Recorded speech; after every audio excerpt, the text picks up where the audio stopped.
നമസ്കാരം. Raf talk ഫുട്ബോളിലേക്ക് അവർക്കും സ്വാഗതം. ലാ ലീഗയിൽ ഇന്നലെ മാഡ്രിഡ് ഡെർബിയിൽ റയൽ മാഡ്രിഡും അത്ലറ്റിക്കോ മാഡ്രിഡും സമനിലയിൽ പിരിഞ്ഞപ്പോൾ രണ്ടുപേരും പോയിന്റ് ഡ്രോപ്പ് ചെയ്തപ്പോൾ ഏറ്റവും അധികം സന്തോഷിച്ചിട്ടുണ്ടാവുക FC ബാഴ്സലോണയാണ്. ബാഴ്സയുടെ ആരാധകരാണ്.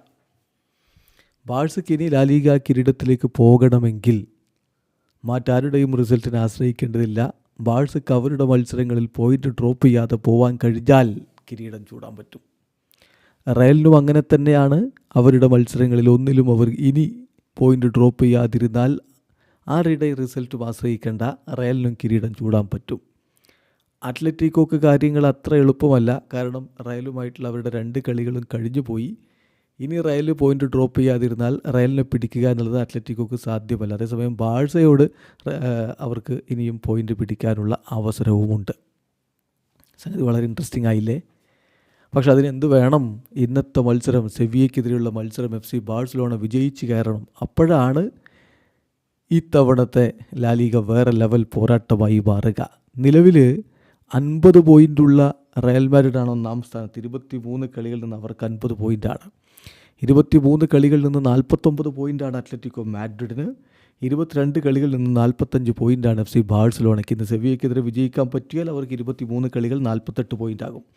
അപ്പോൾ ഒന്നാം സ്ഥാനത്ത് 50 പോയിൻ്റ് റയൽ, രണ്ടാം സ്ഥാനത്ത് 49 പോയിൻ്റ് അത്ലറ്റിക്കോ, മൂന്നാം സ്ഥാനത്ത് 48 പോയിൻ്റ് ബാഴ്സ എന്ന രൂപത്തിലാവും ആ കളി ജയിച്ചാൽ, ബാഴ്സ ജയിച്ചാൽ.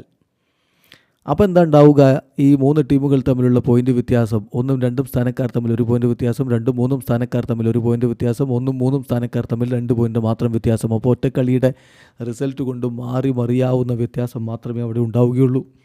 അപ്പോൾ റയലിന് ഇനി ബാഴ്സലോണയുമായിട്ട് കളിയുണ്ട്. അത് തോൽക്കാതിരിക്കുക എന്നുള്ളതാണ് റയലിന് ബാഴ്സയ്ക്ക് മുന്നിൽ കീഴടങ്ങാതെ അവരുടെ റിസൾട്ട് മാത്രം ആശ്രയിച്ച് വിജയിച്ചു പോകാനുള്ള അവസരം. അതേസമയം ബാഴ്സലോണയ്ക്ക് റയൽ മാഡ്രിഡിനെതിരെ കളിയുണ്ട്. ആ കളി അവർ വിജയിച്ചാൽ റയലിൻ്റെ പോയിൻ്റ് വ്യത്യാസം അവർക്ക് മറികടക്കാൻ പറ്റും. അത്ലറ്റിക്കോ മാഡ്രിഡിനെതിരെ അവർക്ക് ഇനിയും കളിയുണ്ട്. ആ കളി അവർക്ക് വിജയിക്കാൻ പറ്റിയാൽ അത്ലറ്റിക്കോ മാഡ്രിഡുമായിട്ടുള്ള പോയിൻ്റ് വ്യത്യാസം അതോടുകൂടി അവിടെ തീരുമാനമാക്കാനും പറ്റുമോ. മറ്റാരെയും ആശ്രയിക്കാതെ അവർക്കും കിരീടത്തിലേക്ക് പോവാം. അപ്പോൾ ഇതാണ് സാധ്യത. അടുത്ത എൽ ക്ലാസിക്കോക്ക് വലിയ പ്രാധാന്യമുണ്ട്. ബാഴ്സ വേഴ്സസ് അത്ലറ്റിക്കോ മത്സരത്തിനും പ്രാധാന്യമുണ്ട് എന്നർത്ഥം. ഇത്തവണ വേറെ ലെവൽ പോരാട്ടമാണ് നമ്മൾ ലാ ലീഗയിൽ കണ്ടുകൊണ്ടിരിക്കുന്നത്. വീഡിയോ അവസാനിക്കുന്ന ഫുട്ബോൾ ലോകത്തെ കൂടുതൽ വിശേഷങ്ങളുമായി റാഫ് ടോക്സ് എത്താം.